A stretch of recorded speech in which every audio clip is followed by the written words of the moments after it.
예, 오늘 말씀 보겠습니다. 오늘 말씀은 히브리서 2장 1절부터 4절 말씀이 되겠습니다. 히브리서 2장 1절부터 4절 말씀.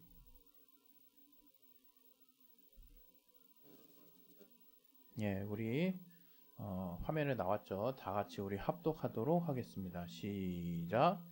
그러므로 모든 들은 것을 우리가 더욱 간절히 삼갈지니 혹 흘러 떠내려갈까 염려하노라. 천사들로 하신 말씀이 견고하게 되어 모든 범죄함과 순종치 아니함이 공변된 보응을 받았거든. 우리가 이같이 큰 구원을 등한히 여기면 어찌 피하리요. 이 구원은 처음에 주로 말씀하신 바요 들은 자들이 우리에게 확증한 바니 하나님도 표적들과 기사들과 여러 가지 능력과 및 자기 뜻을 따라 성령에 나눠주신 것으로서 저희와 함께 증거하셨느니라. 아멘. 예, 오늘 또 이 말씀을 통해서 하나님이 우리에게 또 깨닫게 해주시는 그 선한 인도하심이 있습니다. 여러분의 삶이 각기 다를지라도 하나님은 잘 알고 계시고 여러분의 삶에 필요한 말씀을 주실 거예요. 그 말씀을 받을 때 우리 받는 자들의 심령이 옥토와 같이 또 온전한 심령으로 받을 수 있도록 도와주셔서 30배, 60배, 100배의 결실을 맺을 수 있도록 되기 바랍니다. 우리 각자의 심령을 놓고 잠깐 기도하겠습니다. 하나님 아버지, 우리가 하나님 말씀 오늘 들을 때 우리 마음을 열어주시고 우리가 그 말씀에 또 온전히 순종할 수 있는 마음을 주시옵소서. 앞에서 전하는 또 목자의 음성을 듣고 또 온전하게 또 반응하는 양처럼 또 하나님의 또 말씀을 잘 들을 수 있는 심령을 또 들을 길을 허락하여 주시옵소서. 주께 참으로 감사하며 예수 이름으로 기도했습니다. 아멘. 예. 복음이 무엇일까요? 기독교인들에게 있어서 복음, 그대로 해석하면 복된 소식이 무엇일까요? 예, 그것은 거의 고유 명사처럼 우리 기독교 안에선 쓰여지고 있죠. 복된 소식이 뭐지? 해가지고 이것저것을 우리가 비록 나열할 수 있으나 기독교, 교회, 우리 그리스도인들은 그 기쁜 소식이 뭔지 딱 알고 있죠. 그게 뭡니까? 바로 하나님의 독생하신 아들 예수 그리스도께서 마리아의 태 성령으로 잉태하셔서 이 땅 가운데 2000여 년 전에 나타나셔서 그가 30년을 목수의 아들로 살아가시면서 또 이제 성령의 나타나심을 통해 3년의 공생애를 또 우리와 함께 사시고 제자들과 함께 많은 이 땅에 있는 이스라엘 백성들에게 표적과 기사와 이적들을 통해서 하나님의 살아계심을 드러내시고 자신이 하나님의 보내신 자라는 것을 분명히 만천하에 이제 공개하셨어요. 그리고 이제 그가 예언하신 대로 우리 온 인류의 죄를 대신 속하기 위해서, 대신 그 빚을 갚기 위해서 십자가에 정말 어떻게 보면 억울한 누명을 대신 이제 쓰시고 이제 십자가에 박히셔서 이제 물과 피를 다 쏟으시고 이제 운명하셨죠. 완전한 이제 사람으로 나타나셔서 이제 사람으로서는 완전한 스스로 살아나실 수 없는 그 완전한 죽음에 이르셨고 이제 성경이 말하는 대로 그가 죄가 없으심으로 성령의 힘을 통해서 하나님이 성령으로 그를 다시 살리시고 그가 이제 다시 부활하여서 이제 모든 믿는 자의 부활의 소망이 되셨다 이거예요. 그러니까 우리는 그 부활의 소망 되신 예수께서 이제 죄사함의 어떤 그 예수님의 그 피의 공로를 힘입는 모든 자들, 예수께서 우리의 죄를 대신 속하셨다라고 하는 그 기쁜 소식을 이제 믿음으로 받아들이기만 하면 어떠한 자든지 상관없이 죄사함을 받고 이제 영원한 구원에 들어가게 되는 겁니다. 그리고 우리가 더불어서 하나님의 자녀라고 하는 신분을 이제 얻게 되는 것입니다. 이게 기독교가 말하는 복음의 서머리, 간단한 요약인데요. 이 복된 소식을 과연 우리가 기쁜 마음으로 또 귀한 마음으로 또 이것이 얼마나 우리에게 우리의 삶에 중요한 것인가 깨닫고 사는 것과 그냥 무슨 수학 공식 외우듯이 교회 가가지고 이제 양육자들에게 가르치는 분들에게 들은 것만으로 아 그래 맞아 그런 거지 내가 이걸 외우고 있고 잘 알고 또 그래 난 믿어 이렇게 그냥 마치 그냥 이성적으로 뭔가 받아들이듯이 이제 이렇게 아는 것은 사실 좀 어떤 면에서 많은 차이가 있습니다. 그건 아마 여러분이 더 잘 아실 거예요. 여러분이 누군가와 어떤 친밀한 그 신뢰관계에 있는 어떤 친구들에게 무슨 얘기를 했는데 여러분이 건성건성 듣는다든가 아니면 별로 믿지 않는데 믿는다고 얘기하는 거를 상대방이 과연 모를까요? 물론 완전하게 속일 수도 있으리라고 뭐 생각합니다. 말로는. 그러나 언젠가는 드러나게 돼 있죠. 그리고 더 중요한 것은 그런 신뢰관계에 있는 사람들에게서 이렇게 서로 간에 이 사람이 과연 나를 믿음으로 온전하게 신뢰함으로 지금 이런 행동을 하고 있고 또 이런 말을 하고 있구나 하는 것들을 알아채는 거는 별로 어렵지 않습니다. 그건 사실 우리가 하나님에게서 하나님의 인격에 하나님의 위격이라 그러죠. 우리의 인격이 하나님에게서 나왔기 때문에 하나님을 여러분이 속일 수는 없어요. 그래서 저와 여러분이 그 복음, 그 아까 말씀드렸던 그 복음의 그 내용대로 우리의 죄를 주님께서 다 사하셨다라고 하는 것들을 믿고 정말로 주님 안에 들어가고자 하는 자의 마음으로 하나님께 나아가는 자인지 또 그렇지 않은 자인지는 하나님이 이제 잘 구별하실 겁니다. 그게 이제 사실은 이제 우리가 신앙생활하면서 제일 신경 써야 되는 부분이 아닌가 싶어요. 사실 저는 이제 뭔가 큰 교회에서 신앙생활 하다가 이제 따로 나와서 이제 개척을 하면서 또 이제 소소한 이제 거의 뭐 가족교회나 크게 다를 바는 없지만 또 우리 함께하는 우리 동역자분들이 또 있으셔가지고 또 우리 집사님 그룹과 또 우리 동역자 그룹에서 또 이제 제 말씀을 같이 공유하면서 함께하고 있는데 그냥 여러분이 뭐 이 구원에 대해서 하나님의 이 구원의 소식을 이 믿는 믿음에 대해서 우리가 알 방법이 없어요. 다른 사람이 솔직히 그냥 믿는다 그러면 그냥 그러려니 하는 거죠. 근데 중요한 것은 신앙생활에 있어서 가장 중요한 거는 저는 뭔가 제도화되고 주일날 이렇게 형식화되고 뭔가 이렇게 전통적으로 내려온 어떤 것들을 지키는 것도 나름의 의미가 있고 또 중요할 수 있지만 정말로 내면의 중심에 우리가 하나님을 정말 믿고 있느냐. 좀 더 구체적으로는 하나님이 그 아들 예수를 통해서 이루어 놓으신 그 죄사함의 그 역사를 그 구원의 역사를 우리가 과연 인정하고 정말 중심으로 받아들이고 있느냐.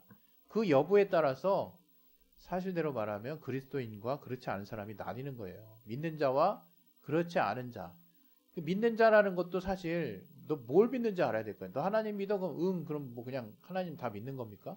물론 함축적으로 그 의미가 담겨 있는 거 맞지만 그냥 하나님을 믿는다는 거는 좀 더 구체적으로 우리 기독교인들에게는 하나님이 보내신 그 아들, 독생하신 아들 예수 그리스도께서 그 아버지의 말씀대로 행하신 그 진리를 우리가 믿는 것이고 좀 더 구체적으로 우리가 복음 안에서 관점에서 볼 때는 정말 주님께서 예수 그리스도께서 이루신 구원을 정말 힘입는 자들이 그리스도인인 거죠. 그래서 그리스도의 공로를 힘입는 자가 그리스도인인 거예요. 근데 그거를 내 중심으로 다른 사람이 비록 이 사람 얘 왜 믿음이 왜 이러냐 얘 뭐 아는 게 별로 없어. 비록 이렇게 비난하고 비판한다 할지라도 내가 중심으로 지금 좀 전에 말씀드렸던 그 복음의 핵심 예수 그리스도의 보혈의 공로를 내가 믿고 인정하고 이제 나는 주님으로 말미암아 죄 없이 함을 받았어. 그래서 죄 없는 심령에만 들어올 수 있는 성령을 받았고 또 내가 그 성령의 인도하심을 따라 하나님의 자녀의 신분이라는 것을 이제 알아. 라고 하는 고백이 여러분의 중심으로부터 나오는 고백이라면 여러분은 외적으로 보여지는 행동이 그 어떤 모습이 정말 다른 사람에게 비판을 받는다 할지라도 여러분은 그리스도인입니다. 이제 그러한 어떤 내 안의 중심을 잘 갖추는 부분이 사실 신앙생활에 있어서는 더 중요해요. 오늘 또 어떻게 보면 그런 어떤 내적인 부분과 외적인 부분에 어떤 관련된 이야기를 또 이제 진행을 하려고 하는 건데, 우리가 사실 그리스도인이라 할지라도 삶이 이제 빡빡하고 뭔가 힘들게 돌아가다 보면 우리가 신앙 생활하면서 성경 안에서 배운 그 하나님의 말씀의 방향, 하나님의 말씀이 지시하는 그 올바른 그 선택지를 뻔히 알면서도 이제 그렇게 하지 않으려고 하는 그런 경향이 있습니다. 그 이유는 사실 딱 하나죠. 내가 더 그렇게 하면 편하니까. 다른 말로 표현하면 더 유익하니까. 내가 더 이득이 되니까. 근데 이게 사실 성경적인 관점으로 보게 되면 이게 이분법적으로 나눠서 설명할 수 없지만요.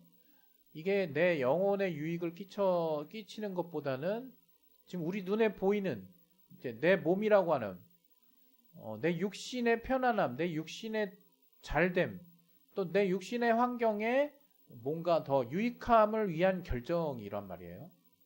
그게 잘못됐다라고 말씀드리는 건 아니에요. 그러나 이제 그렇게 보이는 어떤 상황들에 따른 이제 결과물인 거죠. 그런 선택인 거죠. 그 선택이 하나님의 말씀과 딱 부합하면 이렇게 일치되면 좋은데, 이게 성경의 말씀대로 로마서에도 말씀하는 대로 육신이 주는 육신의 생각은 거의 사실은 성령이 주는 생각과 반대가 되는 경우가 많습니다. 왜냐하면 그건 어쩔 수 없는 태생적인 한계예요.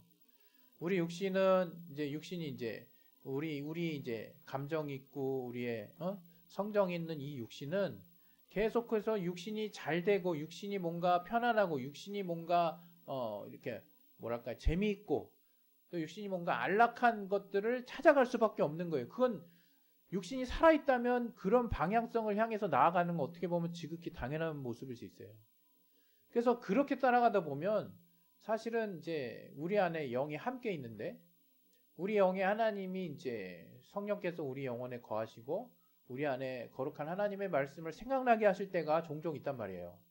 근데 그 말씀은 안타깝게도 육신의 유익이 되는 경우도 있지만, 이제 당장의 육신의 어떤 즐거움이나 유익이나 이익보다는 결국에는 나라고 하는 자아가, 영혼육을 포괄하는 나라고 하는 자아가 더 생명이 풍성한 방향으로 하나님이 말씀을 주시게 돼 있어요. 결국 이제 우리가 사실 이게 셈을 해보면, 그리스도인들이 이제 신앙 안에서 셈을 해보면 결국에는 말씀대로 사는 삶이 이 땅의 육신의 삶에서도 더 결과적으로는 유익하다는 것을 이제 너무 나중에 깨닫는 게 문제죠. 당장에는 또 손해를 볼 것 같은 것도 내가 당장 그때그때 하나님의 말씀의 편에 선택을 하지 못하는 이유이기도 하고요. 근데 그것이 이제 잘 우리가 따져보면 내게 정말 유익한 삶인가 한번 생각을 해볼 필요가 있어요. 제가 이제 이번 그 지난 주 중에도 이렇게 그냥 그 세면대에서 이제 세안을 하다가 얼굴 닦다가 그냥 불현듯 문득 이제 그런 생각이 들더라고요. 제가 막 뭔가 어떤 특정 어떤 상황에 대해서 아웅다웅하면서 제가 갖고 있는 어떤, 또는 제게 속한 어떤 그 이득 내지는 어떤 소유하고 있는 것, 그것이 유형이 될 수도 있고 무형이 될 수도 있습니다. 그것이 어떤 특정한 가치가 될 수도 있고요. 그런 소유하고 있는 것을 잃지 않으려고 막 아웅다웅하고 있는 그런 내 자신의 모습을 잠깐 이제 보게 되더라고요. 구체적으로 좀 말씀드리긴 좀 그렇지만, 그러면서 순간적으로 이렇게 해서 내가 결국 얻는 게 뭐지? 라는 이제 질문을 이제 저 스스로에게 던지게 되더라고요. 근데 되게 그 순간에는 짧게 아주 빠른 속도로 하나님이 좀 깨닫게 해주신 것 같은데, 제 안에도 머리 회전이 그때 빨리 되던데, 얻을 게 없는 거예요. 결국 이게 감정 소모만 되고, 감정 소모뿐만이 아니라 결국 제가 어떤 제 이익을 확보한다는 차원에서 버렸던 어떤 아웅다웅하는 그 모습들이 전체적으로 볼 때는 더 큰 마이너스를 제 삶에 가져다 준다는 것을 어렵지 않게 이제 깨닫게 되더라고요. 그러면서 이제 뭔가 이렇게 유레카까지는 아니라도 무릎을 탁 치는 정도까지는 아니라도 정신이 번쩍 들더라고요. 아, 그럼 내가 과연 이러한 복잡한 상황들에서 끝까지 유지하고 지켜야 될 생각은 뭔가, 이제 그런 생각이 들었어요. 그랬을 때 하나님이 자연스럽게 제 안에 떠올리게 해주신 것은, 아, 내 안에 진리가 있지라는 생각이 들더라고요. 여러분, 그렇습니다. 우리가 그리스도인이잖아요. 그리스도인은 양심보다 더 강력한 신앙 양심에 사실은 영향을 받아요. 물론 그것을 지키느냐, 그것을 따르느냐 아니냐에 대한 선택은 여러분 각자가 할 수 있습니다. 그리고 그것을 선택하지 않았다고 해서 여러분이 당장 뭔가 저주가 임하고 그런 세상에 살지도 않아요. 그리고 선택하지 않았다고 해서 나중에 그거를 하나님이 집요하게 캐물을 것 같지도 않아요. 제 생각에. 그러나 그것이 분명 우리가 성령 안에서 하나님이 알게 해주신 그 진리 안에 진리와 반하는, 또는 하나님이 그 진리 안에서 정말 보셨을 때 섭섭해 하실 만한, 또는 하나님이 별로 지지하실 것 같지 않은 그런 선택이라면 그 선택에는 결과적으로 눈에 보이는 이 땅의 내 삶에도 결국에는 영향을 미칠 수밖에 없다는 것을 저는 어떤 경험상 말씀을 드리고 싶어요. 누구는 그러거든요. 이렇게 말씀을 이렇게 어떤 사람은 정말 그런 이제 삶을 산 사람도 실제 있었던 것 같아요. 또 우리가 지금 이렇게 신앙생활을 평안하게 하기 전에 지난 6월에도 계속 말씀드렸지만 우리보다 앞서서 정말 이유도 없이 그냥 예수 믿는다는 그 이유 하나만으로 정말 목숨을 잃었던, 또 우리나라를 지키기 위해서 또 목숨을 바쳤던 많은 어떤 순국 선녀들과 선배, 우리 순교자 선교사님들, 목사님들이 있단 말이에요. 믿음의 또 선배들이 있단 말이에요. 정말 이유도 없이 믿는다는 거 하나의 이유로 목숨을 잃었어요. 옛날에는. 지금도 그런 곳이 또 있고 여전히. 그래서 얻은 우리의 지금 마치 믿음의 다양한 선택지가 있는 것 같고 뭔가 이렇게 간절하지 않을 때가 이제 더 많은데, 사실 하나님이 우리에게 주신 복음에 담겨 있는 우리가 그 복음을 순종하고 따랐을 때 하나님 우리에게 주시는 것들은 정말 생명이 풍성한 것들이거든요. 그러니까 생명에 속한 것이거든요. 그래서 결과적으로 손해볼 일이 없어요. 그러나 우리는 자꾸 이렇게 손해본다라고 눈앞에 있는 현실 때문에 생각을 하게 된다 이거예요. 오늘 설교의 제목이 견고하게 나아가는 길이에요. 견고하게 나아가는 길. 과연 우리가 여러 가지 결정을 할 수 있는 자유로운 어떤 각각의 자아를 갖고 있는데, 그랬을 때 나중에 이게 흘러 떠내려 가지 않도록 견고하게 붙잡아야 되는 그런 가치가 무엇이 있을까 했을 때, 우리가 그리스도인이라면 바로 진리를 붙잡아야 되는 거예요. 진리를. 그거는 견고하게 붙잡고 나아가야 되는 길이에요. 그냥 이런 상황도 있고 하나님의 말씀도 있고 저런 또 결정도 있다, 이렇게 동일선상에 놔야 될 그런 문제가 아니라, 모든 삶의 선택의 순간에 만약 여러분 안에서 하나님의 말씀이 떠오르거나 하나님이 하나님이 보실 때 진리대로 또 선한 방향대로 올바른 방향대로 나아가는 길이 뭔지를 여러분이 이제 성경 안에서 깨닫고 그 말씀이 떠오르거나 하나님이 그 말씀을 하신다라고 깨달음이 오셨을 때는 바로 그 말씀이 이끄는 대로 여러분이 결정을 하시는 것이 바로 그 어떤 것보다도 가장 확실하고 여러분을 생명이 풍성한 길로 안내하는 삶이 될 거라는 것에 대해서 성경은 지금 말하고 있는 거예요. 바로 그 길이야말로 우리가 견고하게 끝까지 붙잡고 나아가야 되는 그런 길이라는 거예요. 오늘 본문에 보면 더 더욱 삼가라고 말씀을 하고 있거든요. 히브리서 기자가. 더욱 삼가라는 게 뭡니까? 진지하게 생각하라는 거예요. 더 이렇게 쉽게 생각하지 말고 가볍게 생각하지 말고 뭔가 더 이렇게 뭐랄까요? 더 돌아보고 신중하게 우리가 갖고 있는 복음에 대해서 가볍게 판단하지 말고 모든 선택의 순간에 그 복음이 하라고자 하는 그 감동과 인도하심이 있었을 때 정말 우리가 특별히 더 주의해서 그 말씀을 따르려고 하는 우리의 자세가 필요하다는 것을 지금 말하고 있는 거예요. 그러면서 예를 뭘로 들었어요? 천사들로 하신 말씀이 견고하게 됐다 이렇게 하거든요. 천사들로 하신 말씀이 뭔가요? 율법을 말하는 거죠. 율법을 통해 모세가 하나님의 사자 여호와의 사자의 정말 부름을 통해서 이제 율법을 받았어요. 돌판에다가 하나님이 이렇게 십계명을 써줬잖아요. 그랬을 때 그 율법을 이제 이스라엘이 이제 받아가지고 이제 율법에 따른 하나님의 법에 따른 삶을 살았단 말이에요. 그런데 그 율법대로 하려다 보니까 이제 이스라엘 사람들도 슬슬 이제 생각이 이제 본전 생각이 나는 거죠. 어떻게? 이게 뭔가 하나님 계속 살게 해주시긴 하는데 뭔가 재미도 없는 것 같고 뭔가 또 이제 당장의 어떤 이익 앞에, 당장의 눈앞에 이제 육신의 어떤 정욕들 앞에 뭐 하나둘씩 불순종하고 무너지는 모습들이 이제 보이기 시작합니다.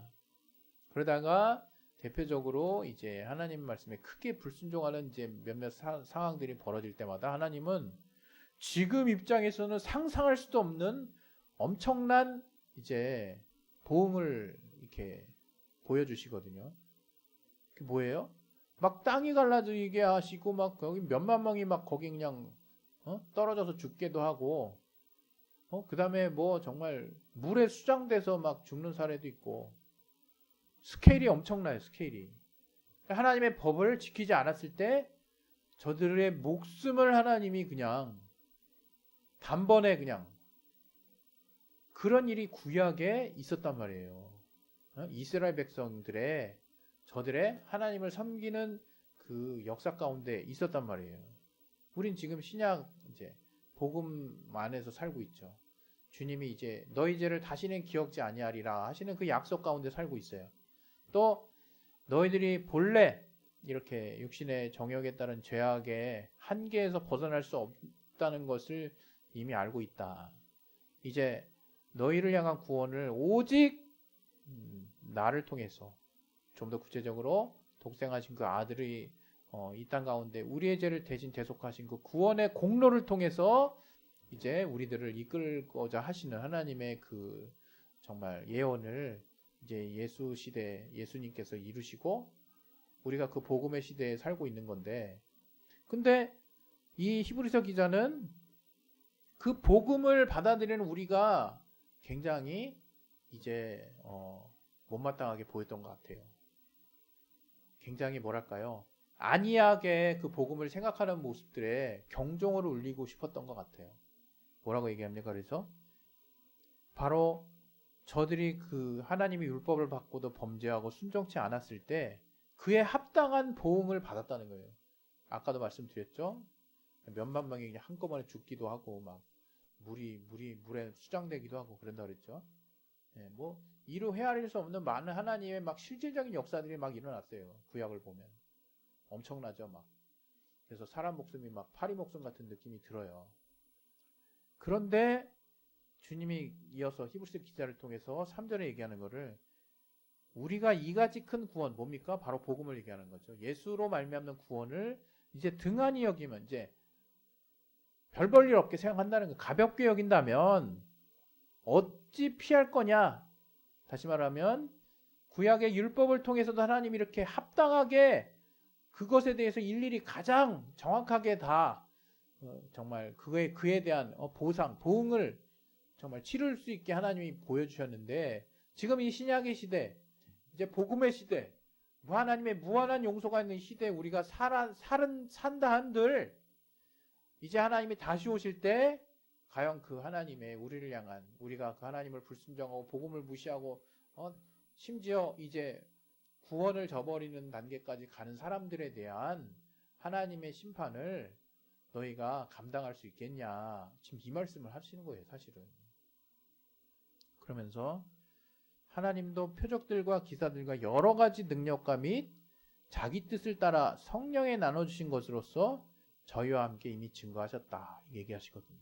예, 여기 성령의 능력과 성령의 은사, 또 성령에 따른 역사들이 우리 신약 시대 막 예수님의 제자들 사이에서 막 일어났죠. 막 죽은 자가 살아나고 막 그냥 예?